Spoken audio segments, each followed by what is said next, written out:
জনগণের উচ্ছ্বাস তৈরি হয়েছে। বিএনপি বাংলাদেশের সবচেয়ে বড় রাজনৈতিক দল, সেই হিসেবে আমাদের দায়িত্বও বেশি।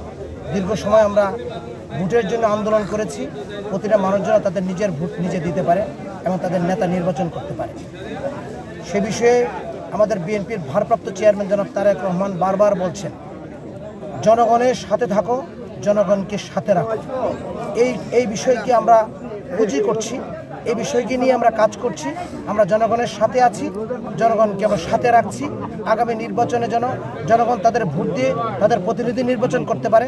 দেশ কারা চালাবে জনগণ ঠিক করবে, এটাই আমরা চাই। বিএনপির এটাই মূল বিষয়, এটা নিয়ে আমরা কাজ করছি। আজকে এই ঈদুল আজহার পরের দিন শুভেচ্ছা বিনিময়ে আমি নেতা কর্মীদের দাওয়াত দিয়েছি। তারা সানন্দে আমার বাড়িতে আসতে পারছে এবং বাধা বিঘ্ন উপেক্ষা করে তাদের মতামত ব্যক্ত করতে পারছে। সারা বাংলাদেশের মানুষ আজকে মুক্ত হয়েছে, দেশ স্বাধীন হয়েছে।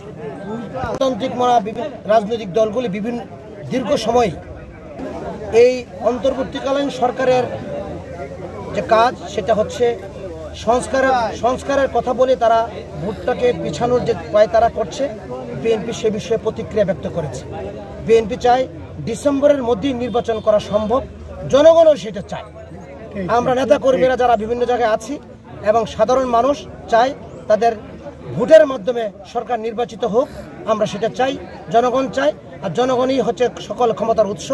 জনগণের এই ক্ষমতার যে উৎস, জনগণের যাদের যে রায়, সেই রায় প্রতিফলিত হোক, সেটা আমরা চাই, বিএনপি চাই, সাধারণ মানুষ চাই।